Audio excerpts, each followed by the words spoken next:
Donc, la première candidate qui a été tirée au sort, donc c'est Zeynab Mkael. Ok, top. Tout près du port, je contemple les vagues qui lavent le corps. Peut-être que ce sont les mêmes qui ont baigné la plage de mon pays natal. Je cherche des souvenirs de leur long voyage, mais en vain.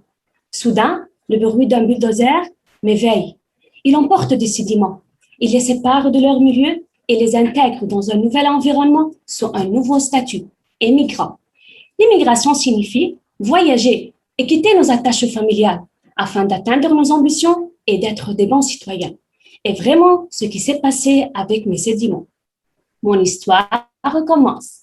Après des longs voyages fatigants, entre les rivières, les mers ainsi qu'en plein air, les sédiments trouvent enfin des logements tranquilles. C'est le temps pour eux de s'accumuler paisiblement dans les milieux marins, fluviaux et même lacustres. Mais malheureusement, leur séjour est temporaire. Alors, des opérations de dragage sont appliquées pour enlever ces sédiments, surtout lorsqu'ils ont été les victimes d'une contamination entraînée par les différentes activités humaines. Ils se trouvent alors remplis de polluants comme les métaux lourds. Donc, avant toute opération de dragage, il faut passer par une consultation médicale pour évaluer la qualité physico-chimique de ces migrants. Effectivement, à partir des résultats obtenus, on peut déterminer leur destin. Ainsi, en dépassant les seuils de qualité chimique, les sédiments doivent suivre les filières de gestion à terre.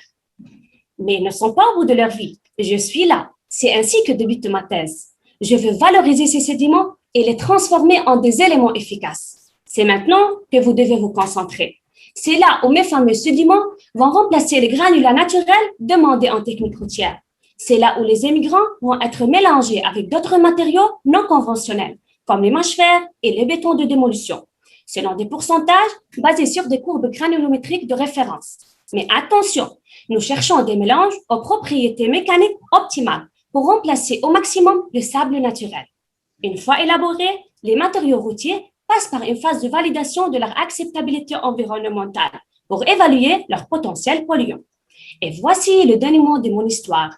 Après la confirmation de toutes les propriétés demandées en remblai, les sédiments réussissent finalement à être des citoyens responsables.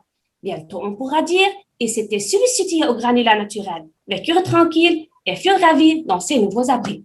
Ah, c'est pas la fin. Les mélangés granulaires à base de sédiments sont des citoyens ambitieux.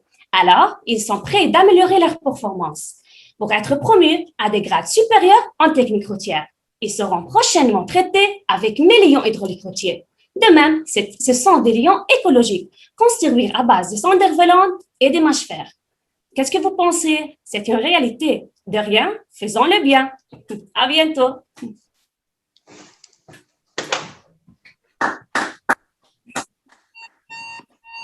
Bravo.